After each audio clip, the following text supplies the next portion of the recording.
Good morning, everybody. This is Dan Barson with AutoTalk. Before we get started, let me quickly go through 4 administrative issues. First, this program will be repeated via a recording today at 4 p.m. Eastern Standard Time. If you have any staff that you feel would benefit, please have them join us at 4 p.m. Eastern Standard Time. Please stay on the line after today's programming for June's program announcements. Also, if you have any questions during today's program for our speaker, please feel free to enter those in the bottom right corner under the Q&A section of your screen. And finally, by the end of the week, you should receive a copy of today's program. And now let me introduce Kai Nielsen. He's the Director of Strategy and Business Operations for DealerTrack DMS. Kai, I'm glad you could make it, and welcome to today's program. Thank you, and I'm certainly excited to be here, and I apologize for the short delay, but we'll jump right in. Really, the topic of our conversation today is really around technology, and specifically the technology that's available today in the DMS space. And I think we can all agree that we're at a kind of a critical inflection point in the auto industry, and there are things that are happening at a fairly rapid pace that are changing really the way that consumers expect to both purchase and sell and maintain their vehicles. And this inflection point is really forcing the industry to kind of take a look at processes that have been in place for many, many, many years and look to do things a little differently to keep up with that changing demand of the consumer. So that's really the crux of what we're going to discuss today. And it's really about making sure that we're aligned as an industry to take advantage of these changes and stay ahead of the curve. And again, Dan, thanks for the introduction. I am the Director of Strategy for the DMS business, which is part of DealerTrack, which was recently acquired by Cox Automotive, for those of you who kind of follow some of the industry movement. And I've been with the organization for almost 10 years. I joke with my peers and colleagues that I have one of the most exciting and best positions in the organization. I get to, on a day-to-day basis, get out and visit with our customers, our partners, OEMs, other technology partners in the industry, with really the intent to understand what's going on. You know, what are the trends? What are some of the challenges? And we take all that information and really translate that back into a business strategy to make sure that we, as a technology partner to the industry, are staying relevant and are providing the industry with the most appropriate tools that really drive value. And so I'm really excited to talk about some of those things today. Where I wanted to start is a very kind of high-level picture. There are a lot of things that are happening on a global landscape that I would call macro trends, and these macro trends are evident across lots of different industries. And if we can understand some of these macro trends, we're able to translate, how we can behave or how we can incorporate those into, the strategy of the auto industry. So let's talk about 3 of these from a macro trend, and then we'll boil that down to some examples of how these are surfacing within the industry. So the first is connected life. And this one's not going to be a surprise to anybody. I'm sure everybody who's sitting at their desks has a smartphone and a tablet and a laptop, and you're connected to kind of all things, and there's this ecosystem of connectivity.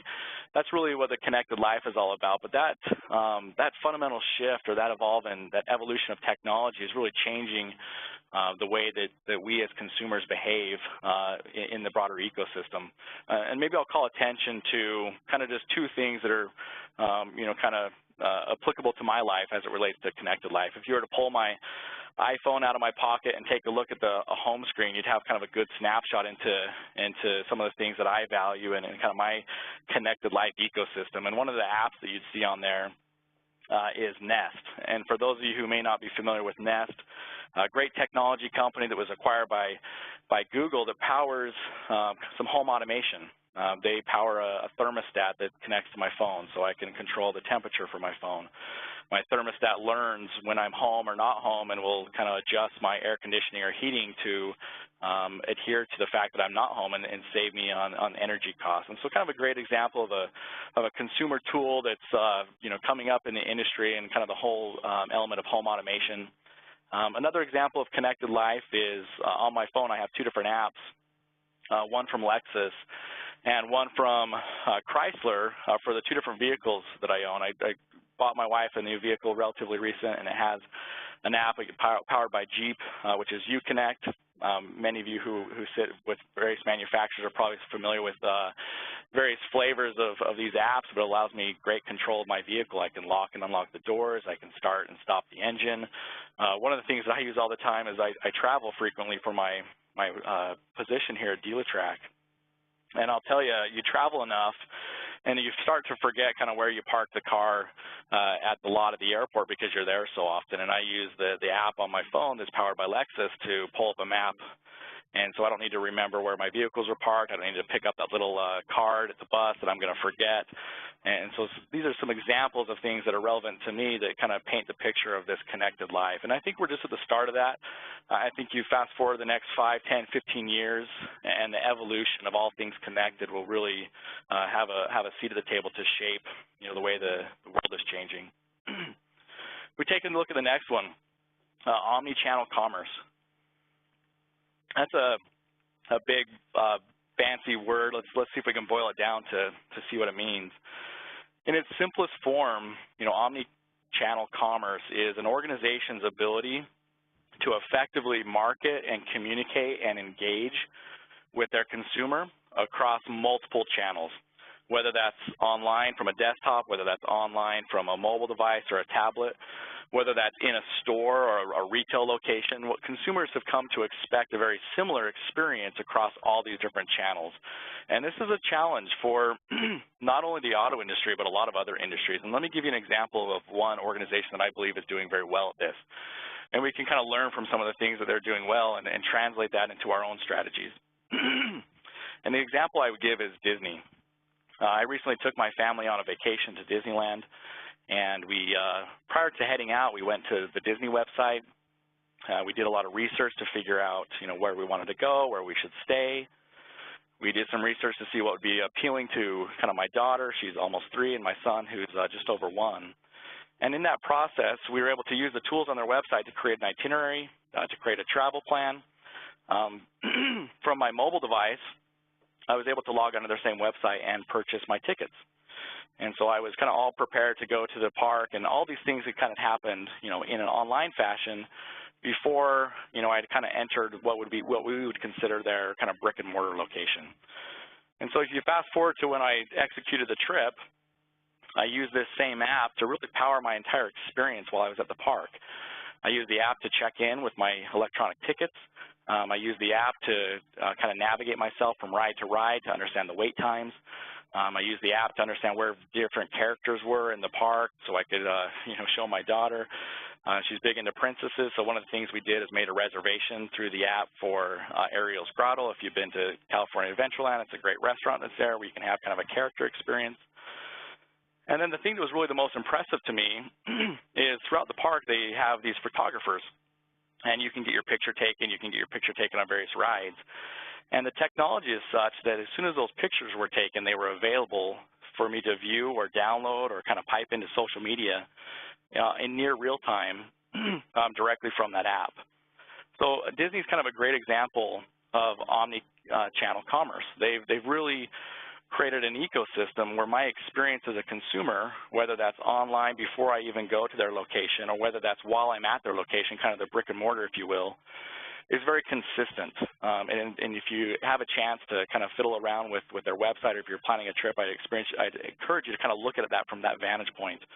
A lot of other organizations in the broader world that are doing well here. Starbucks is another great example. They have a fantastic application that allows customer loyalty and payment, kind of another good example of this omni-channel commerce. So let's talk about the last one, collaborative consumption. You see the Uber logo there. We're all familiar with Uber. They're very prevalent in the auto industry.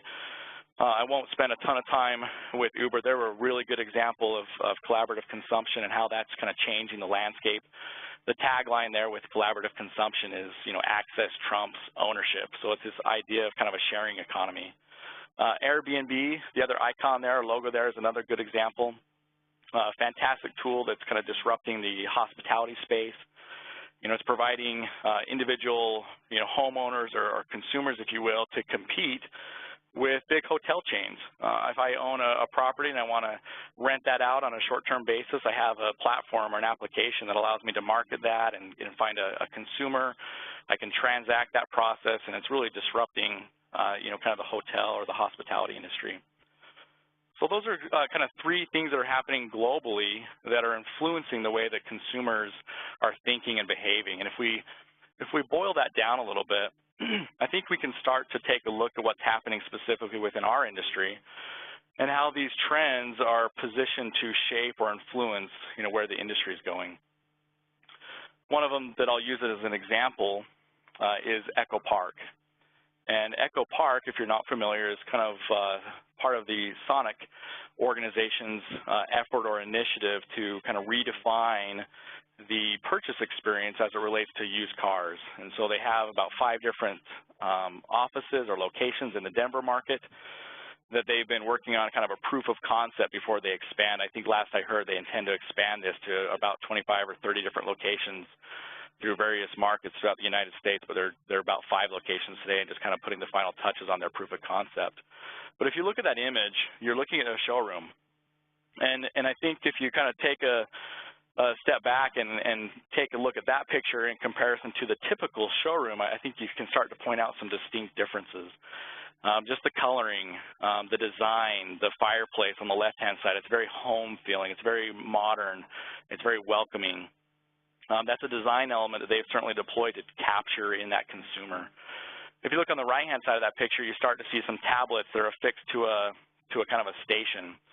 And I got to hand it to the Echo Park. They've done a fantastic job from a technology standpoint to really tie into the consumer's desire to kind of have a hands-off or a hands-free approach, where the consumer can walk into this environment and they don't, it's important to note, they don't have kind of the traditional sales model.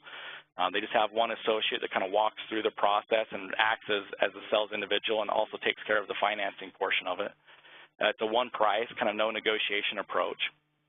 But the technology is very much aligned to the consumer's desire to have kind of a low-key, inviting process that allows them to take a very active seat at the table when selecting a vehicle and going through the purchase experience. It's very, very different, if you will, from kind of the very rigid traditional model that is maybe more prevalent in the industry. And I would suggest that this is more of the direction that the consumers in the industry are starting to expect.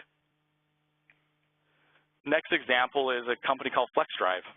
They're a startup, and what they're really trying to do is to reshape the ownership experience or ownership option for consumers. So their model is for one monthly payment that includes maintenance, and includes insurance, and it includes the cost of ownership for that one monthly payment. The consumer has access to a fleet of vehicles.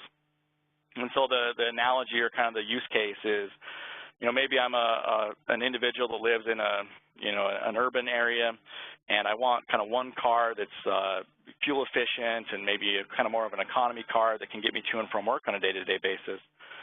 But maybe, once a month or every once in a while, my family comes in town or I want to take a trip and I need a little bit more space.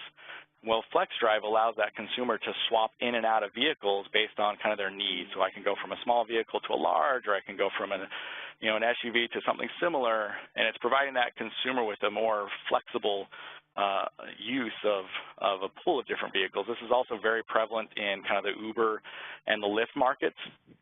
You have drivers for Uber and Lyft that want to, subscribe or use that platform to drive their primary source of income, and they'll use this FlexDrive platform to give them access to vehicles. Rather than going out and making a big long-term purchase and then using that for Uber or Lyft, they'll use the FlexDrive platform, which allows you to kind of come and go, and there's no long-term commitment. So an interesting startup company to watch. There's literally 10, 15, 20 other companies very similar in nature to FlexDrive that are, kind of starting to quietly take a seat at the table in the broader, ecosystem of providers in the auto industry. The next one that we'll discuss, which is very relevant, is Autonation. Everybody should be familiar with Autonation, the largest retailer in our space. I think they have a little north of 250 stores. Mike Jackson has been a very public figure for Autonation, been very public and vocal in the industry, and they've been very candid of how they're investing both in their brand, but also in their national brand, but also in their website to provide a unique user experience. And I'd encourage you, if you haven't, to go out to their website. You can start to see some of the things that they're looking to accomplish.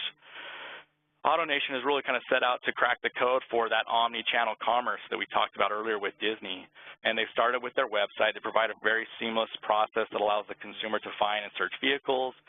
One of the things that's a little unique there is the consumer can actually drive payment calculations on their own directly from the website. So I can enter in kind of an estimation of my credit profile.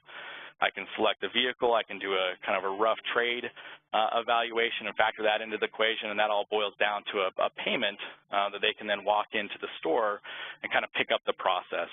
And that's really the key, and the suggestion that I would have for everybody who's listening today is we see all these trends that are changing in the auto industry, and specifically with kind of the online to in-store model. You can put all the time and attention in the world into your website, into a process that starts to pull that process forward by allowing payments and trade evaluations online. But if you don't bridge that gap, to what happens in the store, and the consumer experience is one thing online and a different thing in the store, you're really setting yourself up for failure. And that's the tricky part. The tricky part is to make sure that that's a very seamless transition, a very seamless experience for the consumer. So we've talked about some global trends. We've talked about a couple examples of how those are surfacing in the auto industry. What I'd like to do is really kind of boil that down to technology. And where does technology have a seat at that table? And the way we can answer that question is to take a look at where DMS and technology as a whole in the auto industry has been. And we have to kind of rewind the clock. If we go back to the 60s, the 70s, even the early 80s, DMS really wasn't that prevalent. You had most dealers who were using manual systems.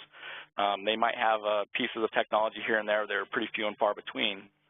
And you fast forward through the 90s and really the kind of the early 2000s, and Y2K was a big catalyst of this, where the manufacturers came in and said, really, we need to have a system in place to facilitate communications.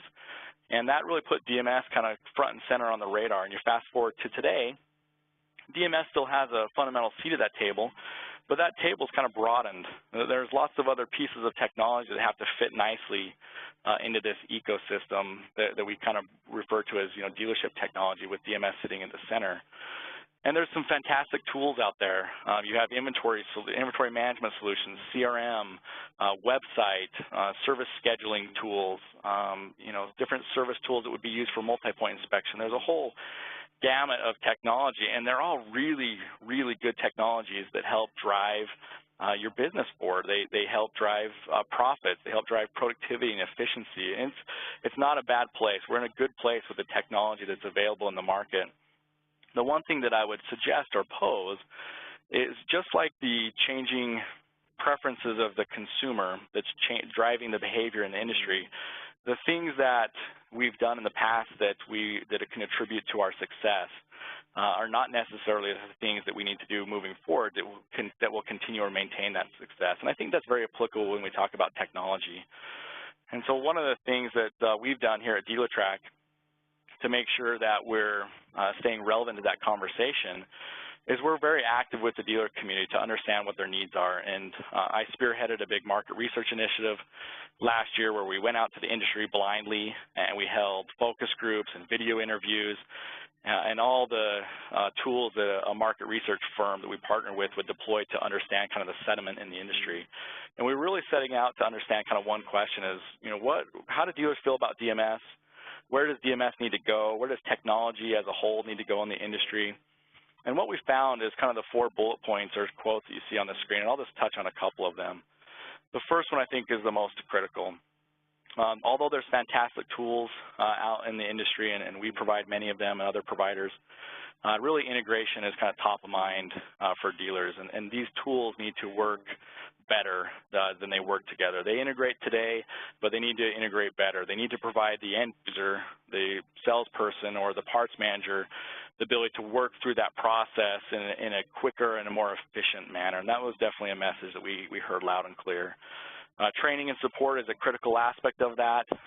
With dealerships who tend to have a fair amount of turnover, and we'll actually talk about recruiting and retention here in a minute, but with the different turnover that tends to happen, especially in the sales organization, parts and service, with the technicians certainly don't escape that. There's a need to make sure that the technology that you do have is being used appropriately, and that needs to fall on the shoulders of your provider to make sure that they're constantly there providing the appropriate training and support to make sure that you're successful.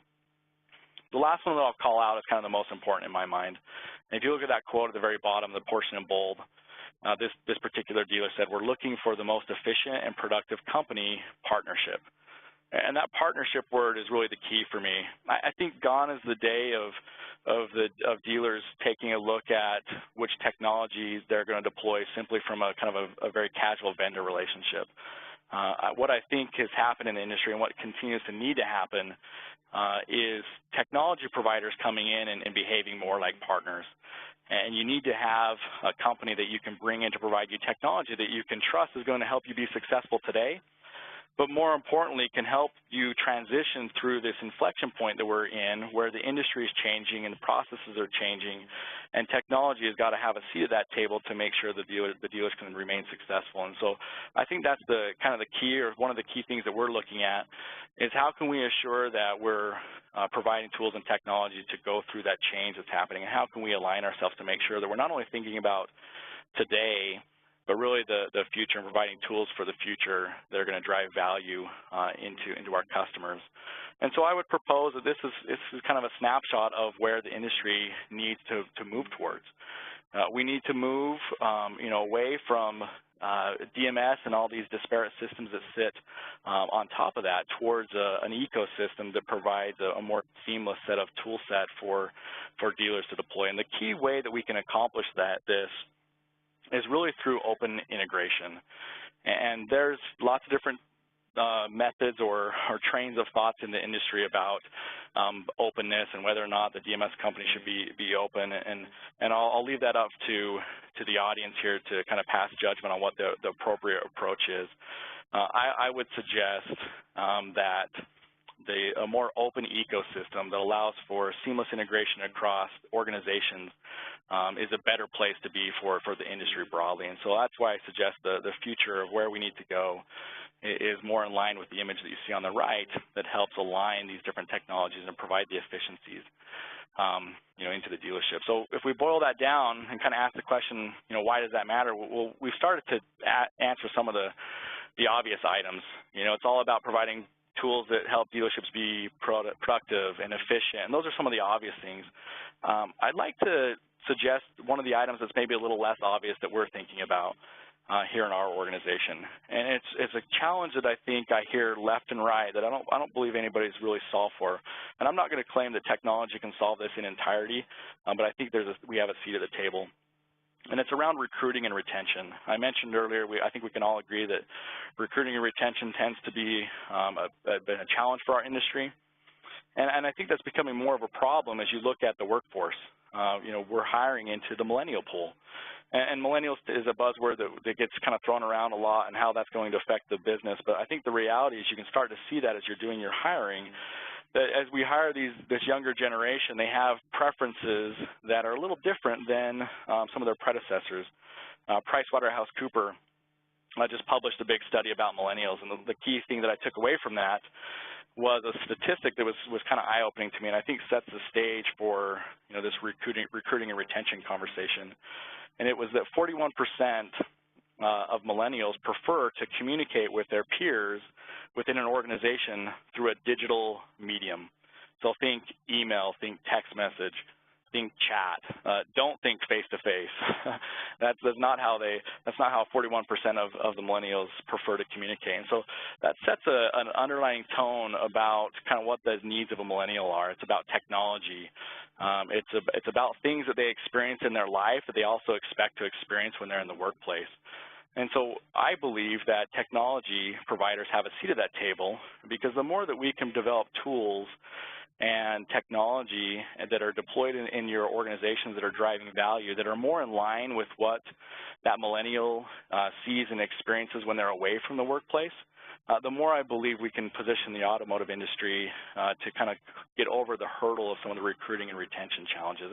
And by no means do I believe technology is the only solution that solves that. There are lots of other things dealerships can do to solve that. And if I had another hour, I'd talk about some examples that I'm seeing where dealers are really kind of taking a very different approach to hiring. They're looking outside of the traditional hiring channels to pull people in from different industries, and there's some fantastic things that are going on there. But I'll suggest that technology also has a seat at that table. So if we kind of sum this all up and wrap up what we looked at, we talked about some of the global trends that are shaping the broader world. We took a look at how those are surfacing in the industry. We talked a little about where technology is today and really where technology needs to go to stay relevant and provide the most value to the dealer body. And I would just wrap this up with kind of one underlining comment, or really a rhetorical question that I would encourage the audience to kind of ask themselves is, and it's really this: we can all agree that the industry is going through rapid change. And I think we can agree that the things that we've done historically that have driven success may not be the things we need to do tomorrow to drive that same success. So the question that I would pose rhetorically is, are the technology providers that you do business with today, are they being successful in helping you be successful today? That's one important part of that conversation. And then the other part of that conversation is, do you believe that they're aligned to kind of wade through all the changes that we're going through in the auto industry? And are they aligned to help you be successful tomorrow, 5 years from now, 10 years from now? And that long-term horizon, I think, is what's appropriate to the conversation. It goes back to the market research we did where dealers are really looking for more of a partner to kind of walk side by side or step by step with them. And so that's kind of the way I would end this, is to ask yourself that. And I certainly appreciate the opportunity to spend a few minutes. We have just a couple minutes left. As Dan indicated, we're certainly welcome to take some questions, and you can submit those questions through the online panel. Does anybody have any questions for Kai today? Kai, this was outstanding information. Having worked in the technology field, very near and dear to my heart, and really relevant info. I want to thank you very, very much for your time this morning. We're going to want you back, Kai, if you can join us. Well, we've certainly appreciated the time today, and glad to have a seat of the conversation. We're very excited about where the industry is going. Well, we are too, as an association, and I think you hit on one area that could really generate some interest, and that's the HR perspective, and how hiring relevant folks today to meet the new demands is so important. So we'll look forward to hearing again from Kai. Let me review a few quick things about upcoming programming. Again, mark your calendar for July the 19th. We will have another presentation on cyber fraud. It seems like every other week we hear about that issue in the news, or friends having their systems compromised. We'll be talking about best practices around securing accounts and critical information, safeguarding data, and also how to safeguard your reputation online.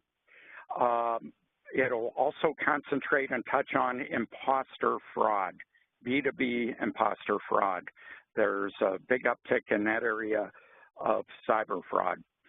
So join us on the 19th. We'll have, again, 2 sessions. one at 10 p.m., the other one at 4 p.m. Again, that would be 10 a.m., 4 p.m. Eastern Standard Time on July 19th. So we're very excited about that. Mark your calendars. If you have any questions for Kai or any suggestions for us, please don't hesitate to let us know or shoot us an email. Feel free, drop us a line. My email is Barsond, B-A-R-S-O-N-D, @AIADA.org. Again, thank you so much for joining us today. We apologize for the delay in programming and look forward to seeing you next month. Thank you very much. Bye-bye.